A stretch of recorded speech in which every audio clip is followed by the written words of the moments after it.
مولانا نے جو کمال فاروقی صاحب کے 2 منٹ تھے پورے لے لیے بہرحال، لیکن بہت ہی کام کی باتیں ہمارے سامنے آئی. اب میں اگلے مقرر کے طور پر اہل سنت والجماعت کی نمائندگی کر رہے ہیں ہمارے درمیان حکیم مولانا محمد یعقوب قادری صاحب، جو all India Muslim personal law board کے رکن ہیں اور مسجد خیر اللہ کے امام ہیں، اور آپ کے خطبے خاص طور سے جمعے کے خطبے ہمارے علاقے کے اندر خاصے معروف ہیں اور خاصے غور سے سنے جاتے ہیں. بہت سنجیدہ عالم دین ہیں. ان سے گزارش کرتا ہوں کہ اپنی بات ہمارے سامنے رکھیں.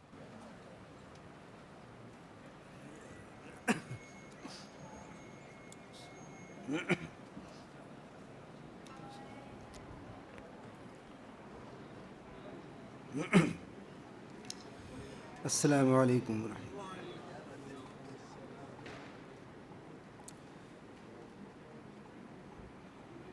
قابل احترام علامہ تسخیری صاحب،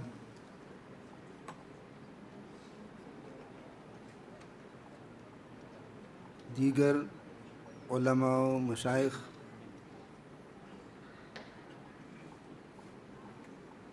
تمام حاضرین کرام،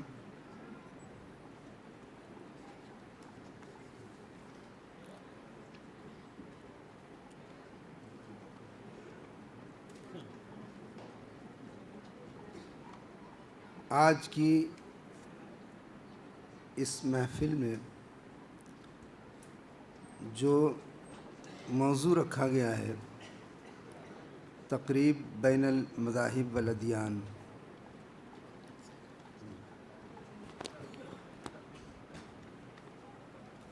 ظاہر ہے کہ یہ اتنا بڑا عنوان ہے اور اتنا وسیع عنوان ہے کہ یہ 5 دن کی کانفرنس تو کیا، اسے تو 5 مہینے مسلسل چلنا چاہیے. اور بجائے اس کے 5 مہینے کے میں تو مبارکباد دوں گا مولانا سید عقیل الغروی صاحب کو کہ انہوں نے اتنا وسیع موضوع تلاش کر کے اور تمام دنیا کے بالخصوص مسلم ممالک کے علماء، مشائخ، دانشوروں کو یہاں جمع کیا. یہ نہایت اہم وقت کی ضرورت ہے اور قابل مبارک ہیں وہ اور ان کے تمام اصحاب. لیکن یہ اتنا مختلف ہے کہ میں تو یہ گزارش کروں گا کہ اس کو جتنا یہ وسیع ہے اس کو اتنی ہی وسعت دی جائے. یہاں گفتگو کے دوران ممالک اسلامیہ کے اتحاد کی بات آئی. ظاہر ہے کہ اس کانفرنس میں ممالک اسلامیہ کے اتحاد پر کس طرح سے مسائل لائے جا سکتے ہیں اور وہ پیغام ان کو کس طرح سے اس بات پر مجبور کر سکتا ہے کہ وہ متحد ہو کر کام کریں. اس کے لیے تو پھر ممالک اسلامیہ کے جو سربراہان ہیں ان کو بلا کر ہی ان کے درمیان مذاکرہ کرایا جائے.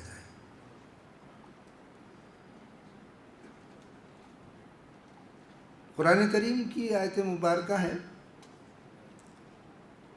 بسم اللہ الرحمن الرحیم، وما هو بقول شیطان الرجیم فأین تذهبون ان هو الا ذکر للعالمین لمن شاء منکم ان یستقیم. کہ یہ کوئی شیطان رجیم کی بات نہیں ہے، تو تم کہاں کدھر جا رہے ہو؟ فأین تذهبون، جا کہاں رہے ہو تم؟ یہ تو تمام جہان کے لوگوں کے لیے ذکر ہے، یہ ایک یادداشت ہے، ایک نوٹ بک ہے سب کے لیے، اور اس شخص کے لیے جو سیدھے راستے پر چلنا چاہے. تو آج جو منزل تلاش کی جا رہی ہے کہ ہم منزل پالیں اتفاق کی، اتحاد کی، اور آپس میں اتحاد کریں، اتفاق کریں، منزل تلاش کریں۔ امام خمینی کی بات یاد آئی کہ منزل تلاش وہ کرے جس کے پاس منزل نہ ہو۔ منزل تو وہی تلاش کرے گا نا جس کے پاس منزل نہ ہو۔ اسلام کے ماننے والے منزل کی تلاش میں چلیں، یہ کتنی عجیب بات ہے، یہ کیسی الٹی فکر ہے، یہ الٹی بات ہے۔ ہم کس منزل کی تلاش میں جا رہے ہیں؟ ہم تو اسلام کے ماننے والے ہیں، ہماری منزل تو رسول اکرم صلی اللہ علیہ وسلم کی ذات گرامی ہے۔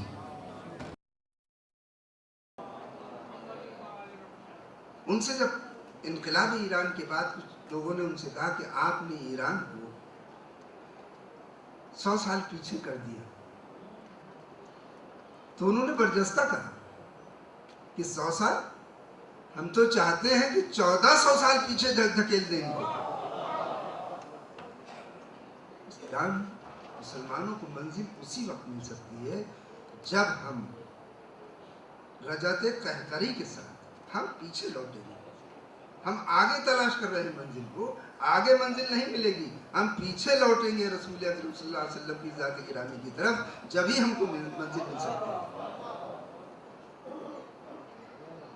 ہمارے لیے دستور، ہم دستور بنانے بیٹھیں گے، کس لیے دستور بنائیں گے؟ ہمارے لیے دستور تو اللہ نے نازل کر دیا، قرآن کریم ہمارا دستور ہے، اس کی تشریح رسول اکرم صلی اللہ علیہ وسلم نے اپنے کلام سے کر دی، اور اس کی عملی تفسیر اہل بیت کرام کو مقرر فرما دیا کہ میرے اہل بیت سفینہ نوح کی طرح، جیسے کہ سفینہ نوح، جو اس میں بیٹھے گا نجات پایا جائے گا، جو اس سے باہر رہے گا ہلاک ہو جائے گا۔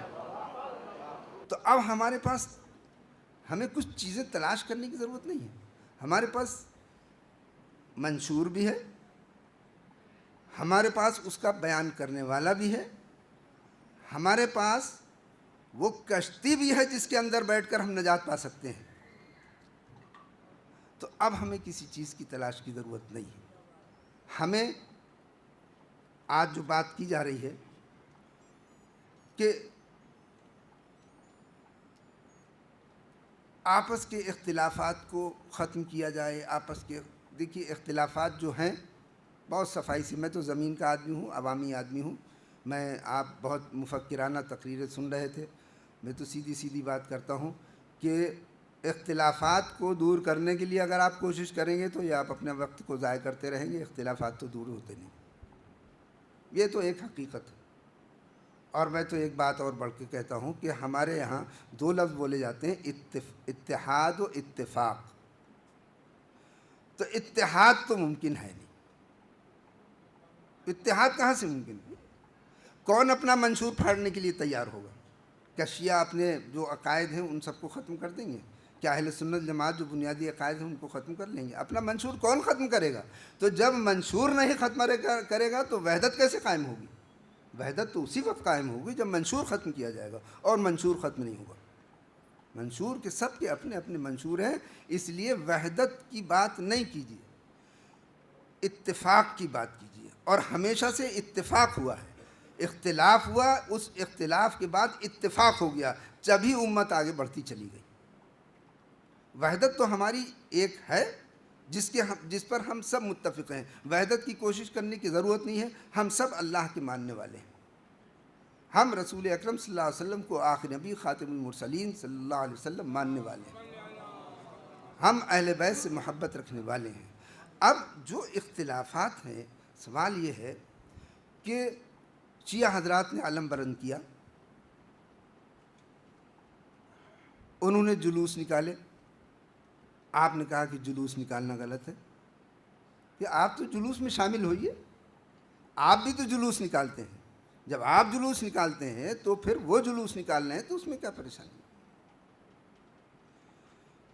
جلسے آپ کرتے ہیں، وہ بھی جلسے کرتے ہیں، ہم بھی جلسے کرتے ہیں، تو ایک دوسرے کے جہاں جو چیزیں ہیں قرآن کریم کے اندر اہل بیت سے محبت ہے، اسے ہماری ذمہ داری یہ ہے، اختلافات کو دور کرنے کی ضرورت نہیں ہے، اختلافات از خود دور ہو جائیں گے، اختلافات از خود دور ہو جائیں گے۔ اختلافات کس طرح دور ہوں گے کہ جو حقائق ہیں ان کو جو عوام سے بچا کر رکھا جا رہا ہے، عوام سے چھپا کر رکھا جا رہا ہے، اس کو عوام کے سامنے لے آئیے، چھپائیے نہیں، بچائیے نہیں۔ کیوں آدھی بات کی جاتی ہے؟ نہ آدھی بات کریں گے نہ عوام میں اختلاف ہوگا، عوام کو پوری بات بتائیے۔ جب رسول اکرم صلی اللہ علیہ وسلم نے ارشاد فرما دیا کہ اے اللہ، یہ وہ اہل بیت ہیں جو ان سے میں ان سے محبت کرتا ہوں، تو بھی ان سے محبت کر، اور جو ان سے محبت کرے تو ان سے بھی محبت کر، تو پھر ہمیں اہل بیت سے محبت کرنے میں کیوں پریشانی؟ ہمیں اس بات کو عوام تک کیوں نہیں پہنچا رہے؟ اگر ہم عوام کو، اپنی عوام تک یہ بات پہنچا دیں تو ظاہر ہے کہ یہی تو بنیاد سمجھی جاتی ہے۔ اختلاف جو ہے اس کو تو کوئی نہیں جانتا، اچھے اچھے علماء بھی نہیں جانتے ان اختلافات کو، میں ان پر نہیں جا رہا ہوں، میں اسی لیے کہہ رہا ہوں کہ اختلافات کو دور کرنے کے میں وقت لگائیں گے وہ وقت ضائع کرنا ہے۔ اختلافات کو اچھے اچھے علماء بھی نہیں جانتے، اختلاف جہاں پر ہے۔ جو چیزیں ہیں عوام کے اندر، ان مشترک چیزوں کو لے آئیے، عوام کا اتحاد خود قائم ہو جائے گا۔ یہ ایک حقیقت ہے کہ صدیق اکبر رضی اللہ تعالیٰ عنہ نے رسول اکرم صلی اللہ علیہ وسلم کی موجودگی میں امامت کری، اس کا کوئی انکار نہیں کر سکتا، اور آپ نے کہہ کر کہا کہ صدیق اکبر کو بلاؤ، صدیق کو بلاؤ، ابو بکر کو بلاؤ، وہ امامت کریں، وہ نماز پڑھائیں۔ اس کو بہت خلوص دل سے عوام تک پہنچا دیجیے کہ مصلی رسول پر صدیق اکبر رضی اللہ تعالیٰ عنہ نے رسول اکرم صلی اللہ علیہ وسلم کی موجودگی میں امامت کری، اور جب ایک مرتبہ جب آپ کو ذرا سا افاقہ ہوا اپنی بیماری سے، تو جب آپ تشریف لائے تو صدیق اکبر مصلی سے پیچھے ہٹے، اور پھر رسول اکرم صلی اللہ علیہ وسلم اپنی جگہ پر کھڑے ہوئے۔ صحابہ کے راوی بیان کرتے ہیں، محدثین بیان کرتے ہیں کہ حضور اکرم صلی اللہ علیہ وسلم نماز پڑھاتے جا رہے تھے اور صدیق اکبر ان کی اتباع کر رہے تھے اور باقی صحابہ ان کی اتباع کر رہے تھے۔ عدل فاروقی کے لیے جب دنیا کے اندر عدل کی بات کی جائے گی تو عمر فاروق سے نجات نہیں آپ کو مل سکتی، آپ کو عدل فاروقی کی تو بات کرنی پڑے گی، عثمان غنی کی بات کرنی پڑے گی، اور جب علم کی بات آئے گی تو باب العلم کی بات بھی کرنی پڑے گی۔ جب فرما دیا کہ من کنت مولا ہو فعلی مولا ہو، تو آپ کو یہ تسلیم کر لینا چاہیے کہ ہمارے مولا سیدنا علی کرم اللہ وجہ ہیں۔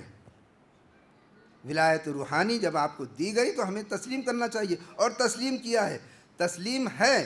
وہی بات میں کہتا ہوں کہ عوام تک پہنچائیے۔ کیا جتنے بھی تمام اہل دیوبند ہیں، میں آپ کو بتا دوں، یہی بات میں کہتا ہوں کہ عوام تک اس بات کو ظاہر کیجئے۔ جتنے بھی علماء دیوبند ہیں سب چشتی و صابری ہیں، سب چشتی و صابری ہیں، کوئی عالم ایسا نہیں ہے جو بیت کے اندر داخل نہ ہو۔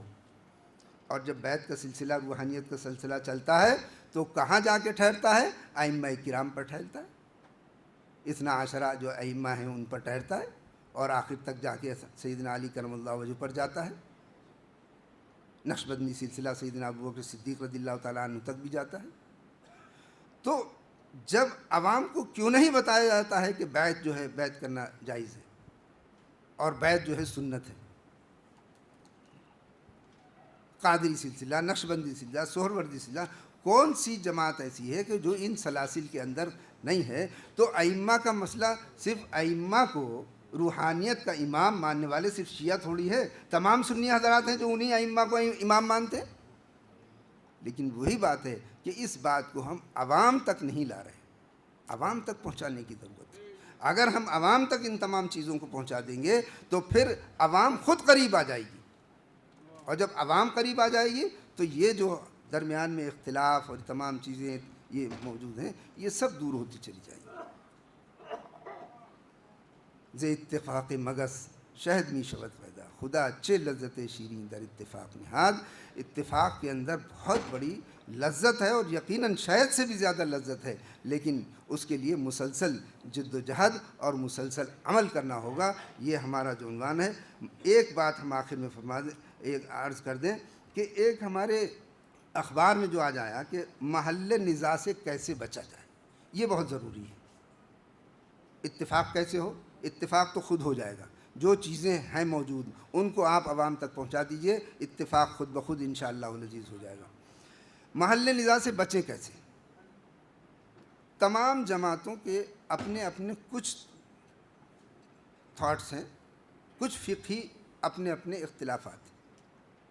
آج ہے میڈیا کا دور، پہلے دور دوسرا تھا۔ پہلے مفتی کے پاس آدمی آتا تو انہوں نے فتویٰ دے دیا، وہ اپنے گھر چلا گیا اور اسے پھر کوئی مطلب نہیں رہتا تھا، اس نے جا کے اس پہ عمل کر دیا، چاہے وہ طلاق کا مسئلہ ہو، چاہے نکاح کا مسئلہ ہو، چاہے کسی کوئی بھی مسئلہ ہو۔ مفتی کے پاس گیا، چاہے وہ اگر شیعہ مفتی کے پاس گیا، اس نے مسئلہ بتا دیا، وہ شیعہ کمیونٹی میں چلا گیا، وہ سنی مفتی کے پاس گیا، سنی کمیونٹی میں چلا گیا، کوئی مسئلہ نہیں تھا۔ لیکن آج دنیا جو ہے ایسی نہیں ہے۔ آج تو میڈیا جو ہے وہ اور چاہتی ہے کہ اس نزاع کو بڑھایا جائے۔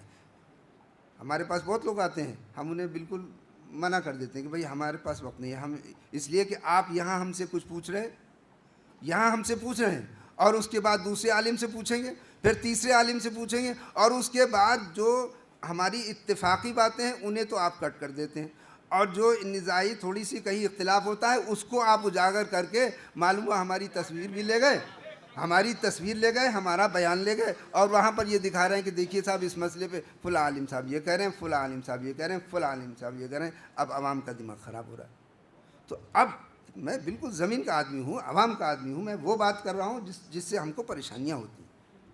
ہمارے علماء کو ضرورت اس بات کی ہے کہ میڈیا کے سامنے زیادہ بیان بازی کی ضرورت نہیں، بیان بازی سے گریز کرنا چاہیے۔ یہ ہر اپنے آپ کو میڈیا کے سامنے لانے میں ایک شوق نہیں کرنا چاہیے، اس سے بڑا نقصان ہو رہا ہے۔ اور جو اختلافی مسائل ہیں بہت آسان ہو جائے گا، ہمارے اختلافات دور ہو جائیں گے، بہت آسان ہو جائے گا، اور اتحاد بہت آسان ہو جائے گا۔ زیادہ فکری باتیں کرنے سے زمین و آسمان کی اتحاد و اختلاف کچھ نہیں ہوگا۔ یہ جو سامنے کی باتیں ہیں ہمیں انہیں کرنا ہوگا کہ ایک تو ہم زیادہ بیان بازی سے گریز کریں، دوسری بات یہ ہے کہ جو کچھ بھی ہمارے اگر اختلافی مسائل ہیں تو ان کو ہم اپنی کمیونٹی کے حوالے سے بیان کریں کہ شیعہ کمیونٹی میں یہ مسئلہ ہے، بس ختم۔ جب عوام کے سامنے جائے گا تو وہ سمجھ لے گا کہ ہاں یہ شیعہ کا ہے۔ سنی کا ہے کہ بھئی ہمارے یہاں احناف کے نزدیک یہ ہے۔ آج کیا ہوتا ہے کہ اگر کوئی بات ہوتی ہے تو سب قرآن و حدیث کے حوالے سے بیان دے دیتے ہیں اخبارات میں۔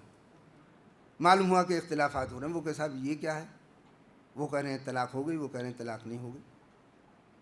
تو یہ چیزیں ہم کو کرنی ہوگی اگر ہم محل نزاع سے ہم کو بچنا ہے اور جماعتی اختلافات کو ہمیں روکنا ہے، تو یہ ہم کو یہ کرنا ہوگا۔ ہمارے علماء کو اس میں سب سے بڑی احتیاط کرنی ہوگی۔ ایک تو ہمارے علماء کو بہت ایمانداری سے جو چیزیں احادیث کے اندر ہیں ان کو عوام کے سامنے لانا ہوگا، اور جو چیزیں ہماری محل نزاع ہیں ان کو اپنی جماعتی سطح تک انہیں محدود رکھنا ہوگا۔ اگر ہم یہ کر لیں گے تو انشاءاللہ العزیز ہمیں بہت زیادہ محنت نہیں کرنا پڑے گی، ہمارے اندر اتحاد بھی پیدا ہو جائے گا اور اختلافات کے اندر کمی بھی ہو جائے گی۔ خداوند کریم ہم کو عمل کرنے کی توفیق عطا فرما دے۔ وآخر دعوانا ان الحمدللہ۔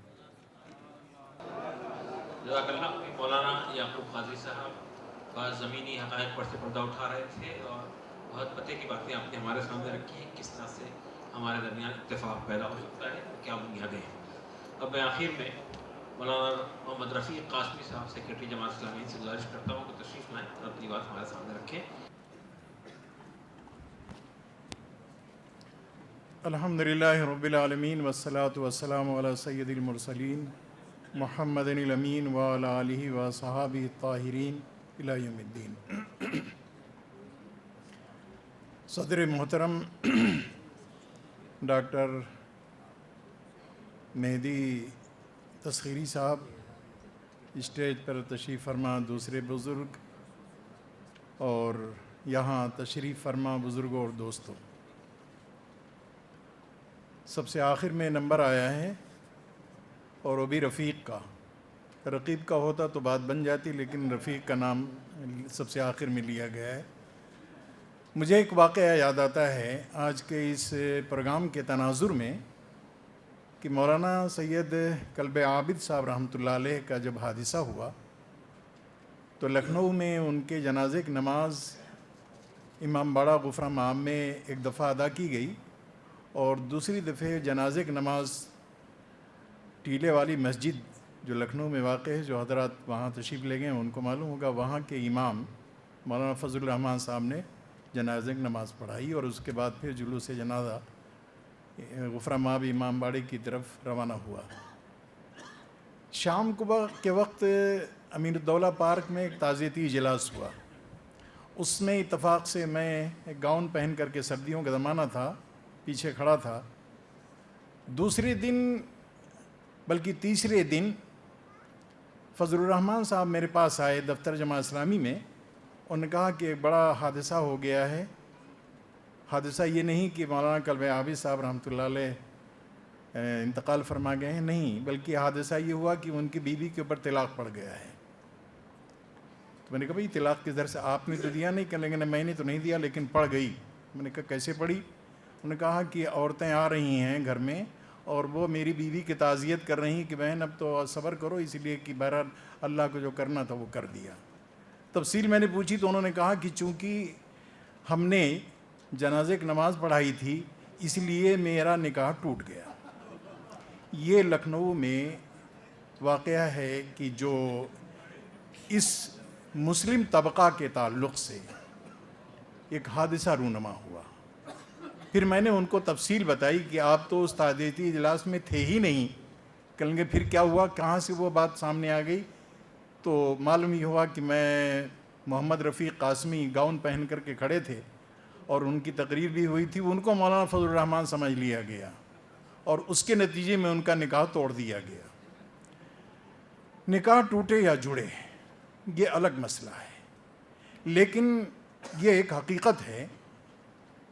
اگرچہ یہاں تھوڑی دیر پہلے ابھی آپ نے سنا کہ مولانا عطاء الرحمان قاسمی صاحب نے کہا کہ کوئی اختلاف نہیں ہے اور کوئی مسئلہ ایسا نہیں ہے۔ حقیقت یہ ہے کہ اختلاف ہے، اور اختلاف کے مظاہر کبھی کبھی ہمارے اور آپ کے سامنے آتے رہتے ہیں، کبھی ناگوار شکل میں اور کبھی معمولی حیثیت میں، جس کو آپ اگر دنیا کے ممالک میں دیکھیں تو افغانستان، پاکستان، عراق جیسے ملکوں میں، اور اسی طریقے سے عرب ممالک میں بھی یہ ہوا چلتی ہے، اور وہاں یہ فضا موجود ہے کہ شیعہ اور سنی کے درمیان اختلافات پائے جاتے ہیں۔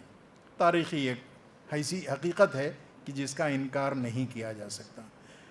تفصیل آپ کے سامنے بہت ساری چیزیں آ گئی ہیں، اسے حل کیسے کیا جائے میں آپ کے سامنے چند منٹ اس طور پر گزارنا چاہتا ہوں کہ میں آپ کے علم میں یہ بات لاؤں کہ اتحاد ہو یا اتفاق ہو، ان دونوں کے لیے بنیاد کیا ہے اور اس کا محرک کیا ہونا چاہیے۔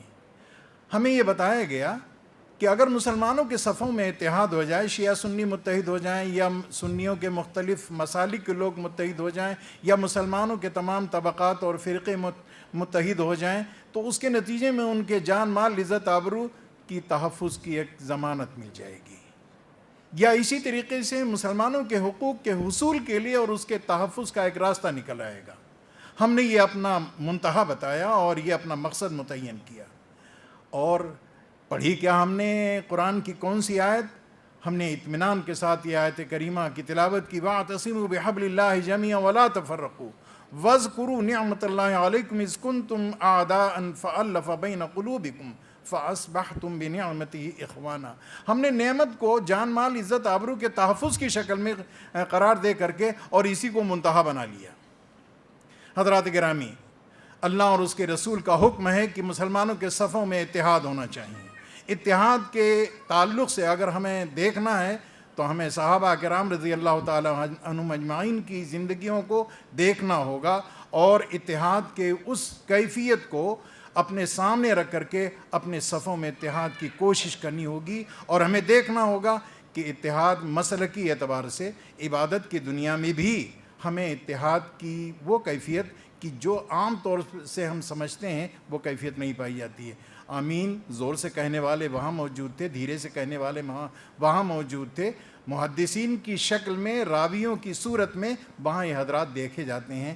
اتحاد اگر عبادت کی دنیا میں دیکھنا ہو تو ہر سال اللہ تبارک تعالیٰ 1 کروڑ مسلمانوں کو مکہ مکرمہ اور مدینہ منورہ میں اکٹھا کر کے وہ کہتا ہے دیکھو اتحاد کی شکل یہ ہوتی ہے، ہاتھ چھوڑ کے نماز پڑھنے والے، سینے پر نیت باندھ کر کے نماز پڑھنے والے، یا اسی طریقے سے زور سے آمین کہنے والے، دھیرے سے آمین کہنے والے، مسلمانوں کے جتنے مسالک ہیں سب حرم میں ایک امام کے پیچھے نماز پڑھتے ہیں۔ اتحاد عبادت کی دنیا میں اس شکل میں موجود ہے، اس میں کسی کو کوئی شبہ نہیں، کوئی کلام نہیں ہے۔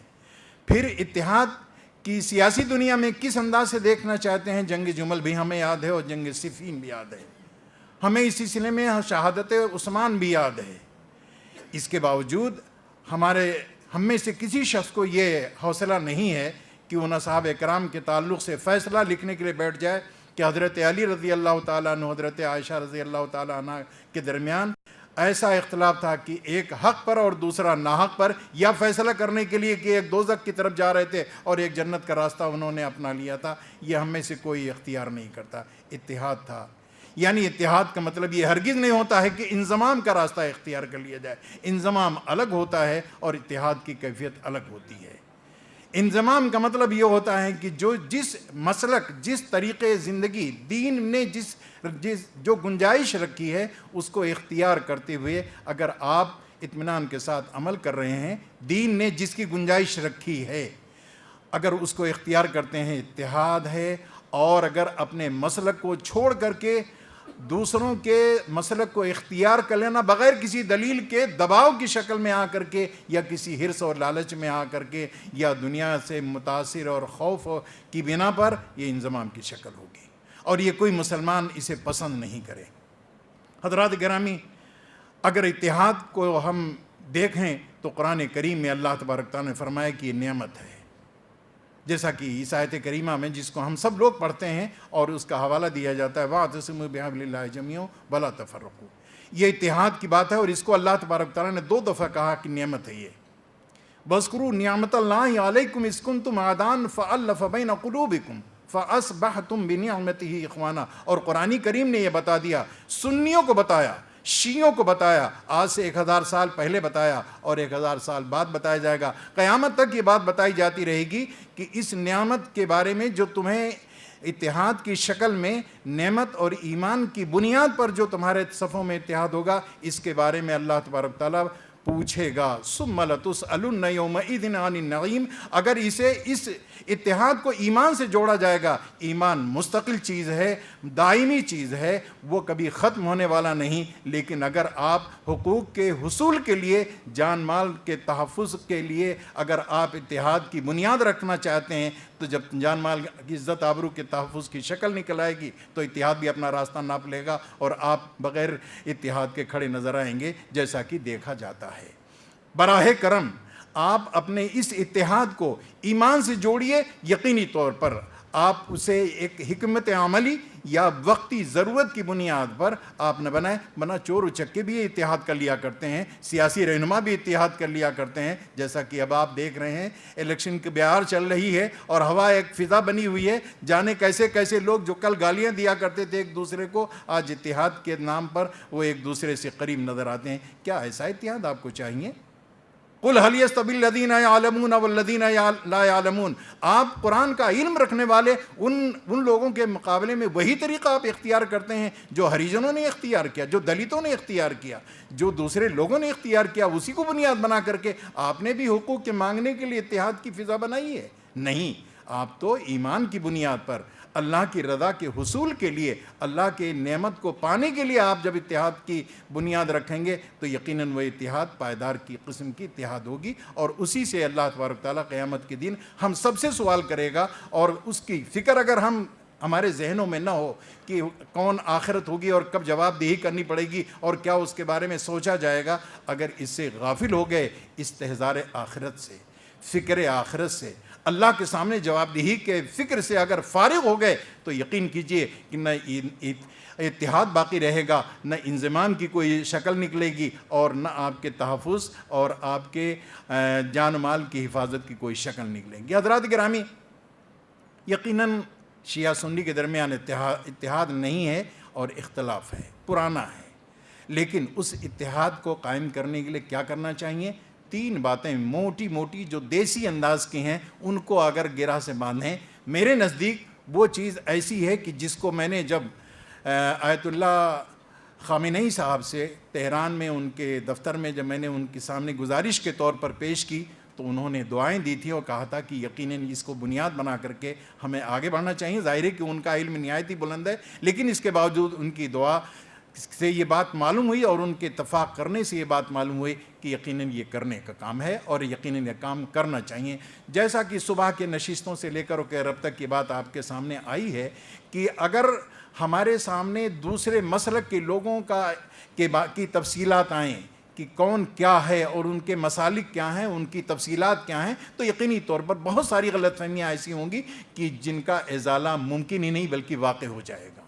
بہت ساری چیزیں ایسی ہیں کہ جن کو ہم نہیں جانتے ہیں۔ یقیناً ہم نے یہ بنا رکھا ہے کہ ہم نے ایسے ادارے قائم کر رکھے ہیں کہ جہاں دوسرے مسلک کی تردید کے لیے، دوسرے مسلک پر تنقید کے لیے، دوسرے مسلک کے خلاف ذہن ہموار کرنے کے لیے ہم نے ادارے تو قائم کر رکھے ہیں، لیکن ان کی خوبیاں اور ان کے محاسن کو بیان کرنے کے لیے اور اس کو لوگوں کے سامنے پیش کرنے کے لیے ہم نے کوئی ادارہ نہیں قائم کر رکھا ہے۔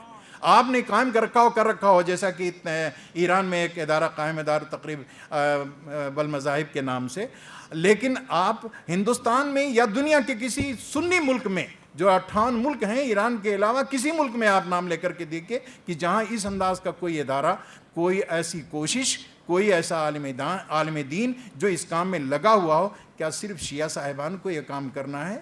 انہی کو اللہ تبارک تعالیٰ کے سامنے ثم لتسألن یومئذ عن النعیم کے تعلق سے جواب دہی کرنی ہے، اور لوگوں کو نہیں کرنی ہے؟ معلوم یہ ہوا کہ نہیں، بلکہ کرنی تو ہے، لیکن اس فکر میں وہ مبتلا ہیں کہ ہم تو اکثریت میں ہیں، ہم حق پر ہیں، لہذا جو لوگ ناحق پر ہیں وہ اس کام کو کریں، ہم تو حق پر ہیں، ہمارا کیا ہے؟ حضرات گرامی، اس سلسلے میں ایک بات تو یہ جس کو سادہ لفظوں میں کہنا چاہیے کہ سنی صاحبان کو بھی یہ پیغام پہنچنا چاہیے کہ وہ اپنے اختلاف کی وجہ بتائیں شیعہ صاحبان سے، اور شیعہ صاحبان اپنے مسلک کے بارے میں بتائیں کہ ہم کیا ہیں اور ہماری فلاں بات ہے تو کیا ہے، اس کا تعارف کرائیں، ایک دوسرے کے خیالات۔ جی یقیناً تو اسی سے ہم اسی کی تائید کر رہے ہیں کہ تعارف کے لیے آپ صرف مولانا عقیل غربی صاحب جو شیعہ عالم ہیں انہوں نے ایک سیمینار اس انداز کا منعقد کیا ہے، لیکن مولانا محمد رفیق قاسمی صاحب جو سنی ہیں کیوں وہ نہیں اس انداز کا سیمینار منعقد کرتے ہیں؟ کیا ہو گیا ان کو؟ کیا ان کو جنت میں نہیں جانا؟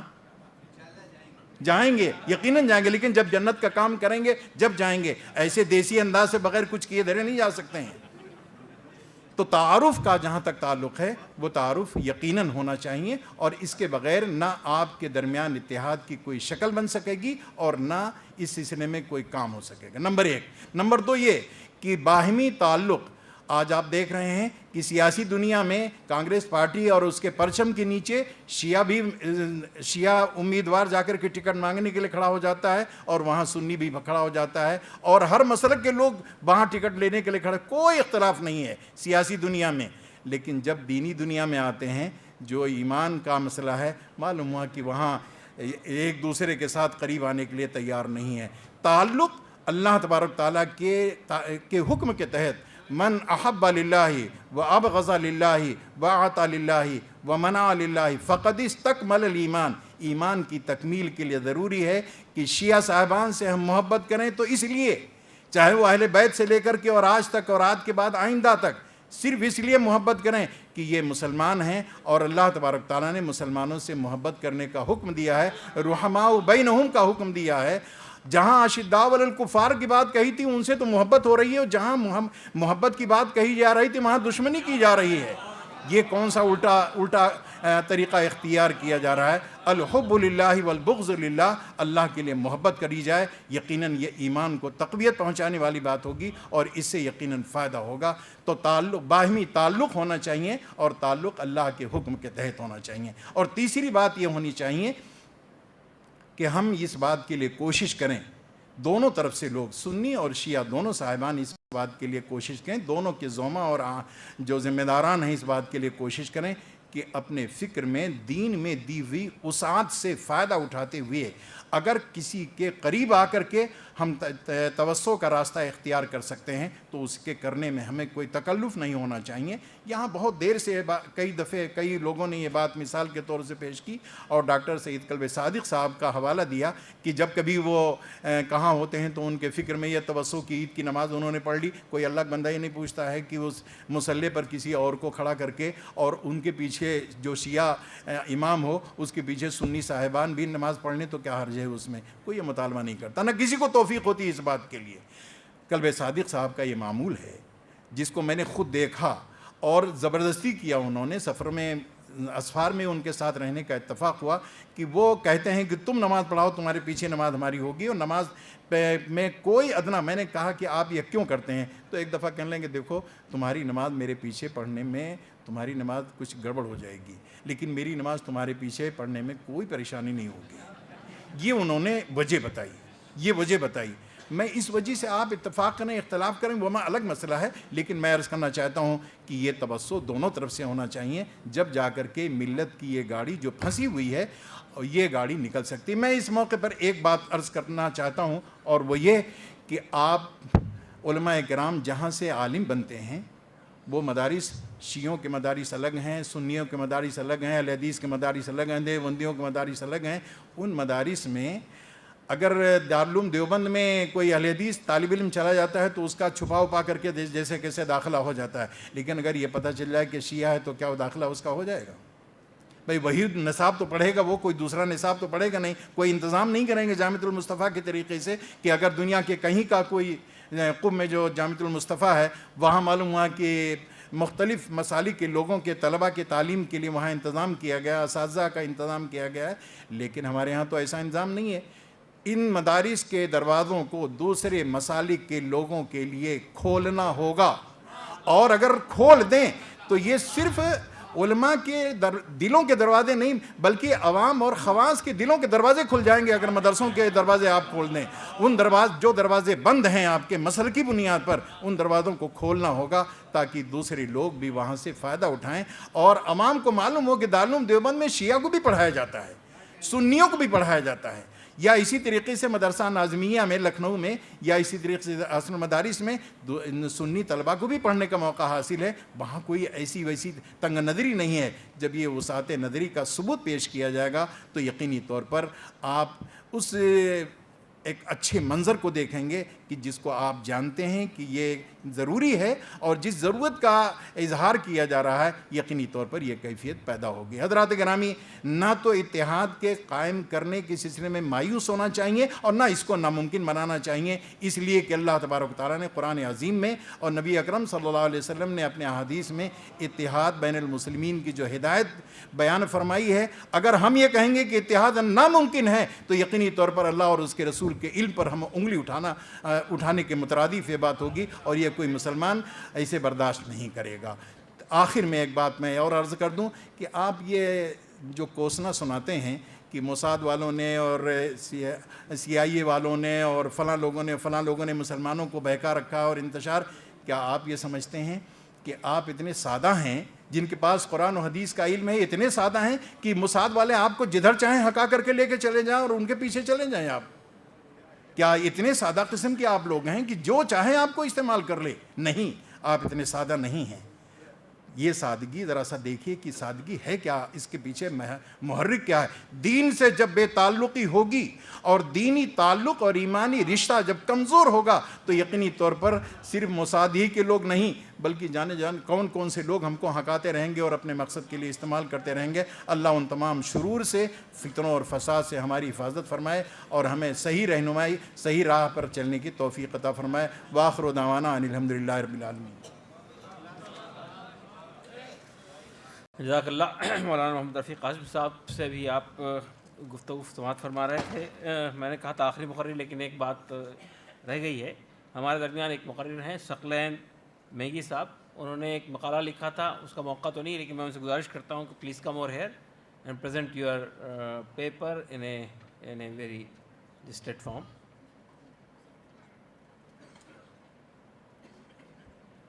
We have very limited time, so I want you to be very brief.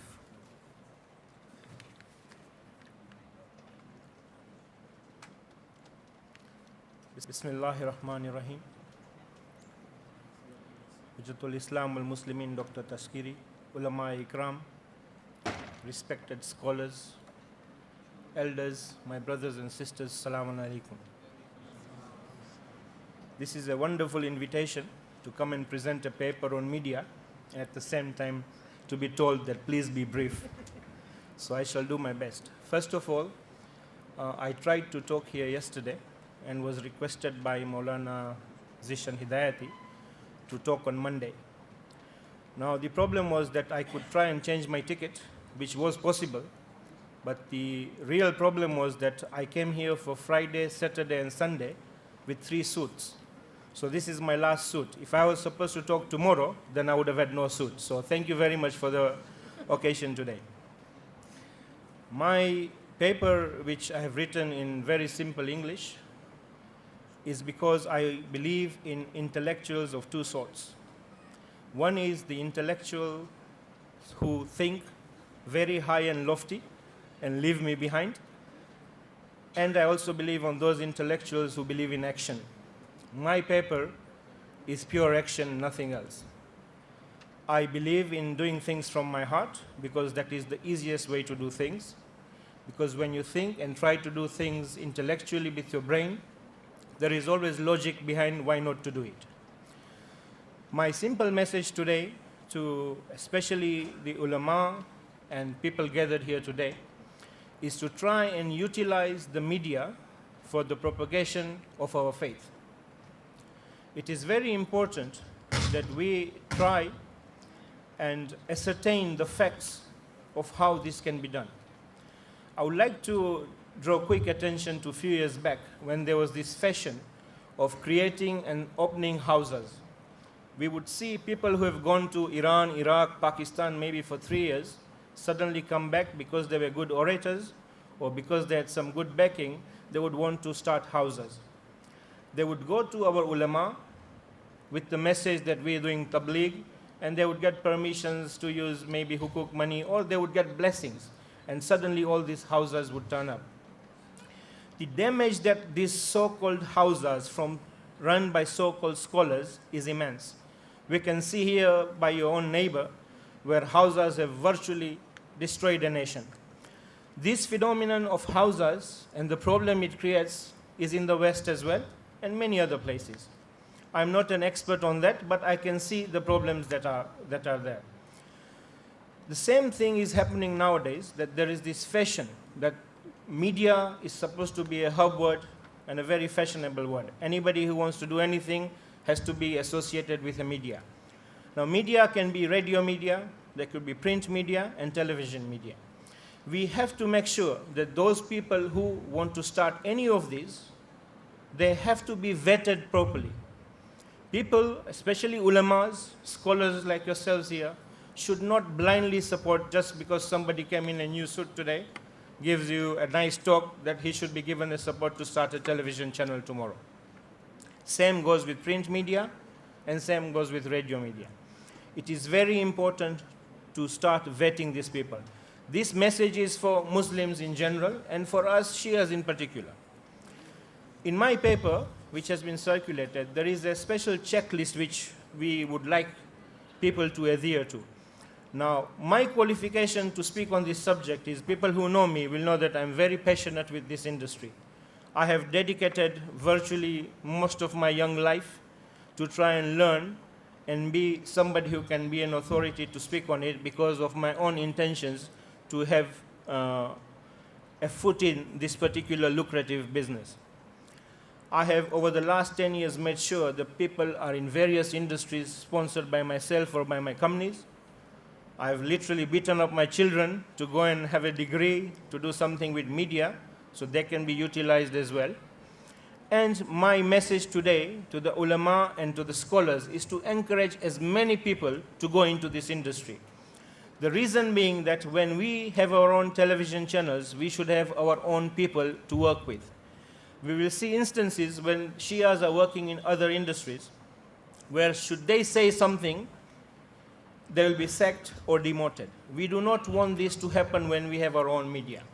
Now, it is very, very important that we support youngsters, middle-aged people, or whoever want to be in this field, to go into this field. Now, there's few very quick suggestions. One of the things is that, be it ulama, be it the spiritual organization, Safina Institute of Spiritual Studies, or any other organizations, that they should have a press officer. There is an attack on Islam virtually in every media every day. This is one of the biggest concerns we have. We keep talking about it. We start blaming everybody. We bring conspiracy theories, like has been said before. We forget to see that we ourselves are to blame because we either don't have the knowledge for it or we don't have the guts to say something about it. We can always have a press officer who will take the bullets. There is always a martyr amongst our organization who is prepared to go in front. This particular industry is for those people who love fame and fortune. Those who love fortune will invest money in it. Those who want fame will go in front and talk about it. So a press officer who either is somebody educated, somebody with ilm, or somebody who's got the backup of ilm. So at least he can, on a day-to-day basis, answer these questions. Secondly, what the ulama, especially, and these kind of organizations and scholars can do is support those people who are already in this industry. It is very sad to see that either a Muslim media, be it print or television, have to go and start begging every day either for donations or for hukuk money.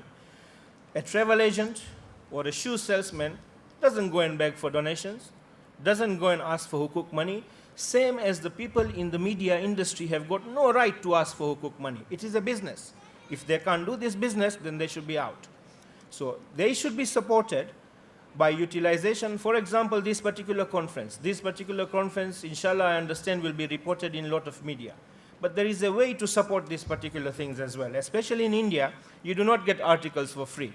Now, please don't tell me otherwise, because I've got a media business in this country for the last 15 years, and we've always paid for any kind of articles, editorials, and advertisements.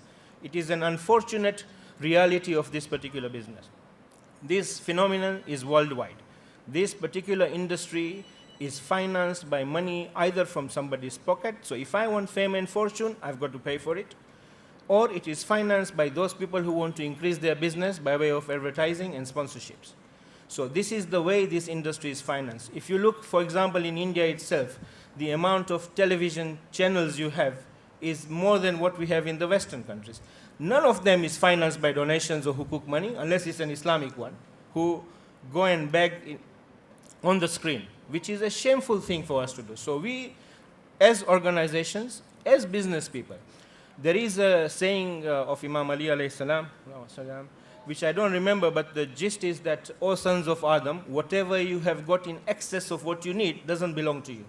You are holding it in trust. So those people who are in business, you are holding this money in trust to go and support other businesses. Those who are personal people who have got excess money, you should go and give it to this kind of organizations so they can encourage and sponsor the business. This way, money rolls around. There is no need for homes or any kind of money in this. It's the other money which is in your pocket should finance, because we all benefit from it. It is very, very important that ulama and these kind of organizations bring in control the Islamic media. When I say in control, is that they have to keep an eye on our own media. The medias which other people run, while we say there is a conspiracy against us, I don't believe in that. I believe that they have a special mission to destroy us. They don't need a conspiracy. They already have a mission to destroy us. The biggest problem we have is our own media as well. Our own media are not educating our own people with the truth of our own religion first. Many of us don't even know what we are supposed to be believing in or what our faith is.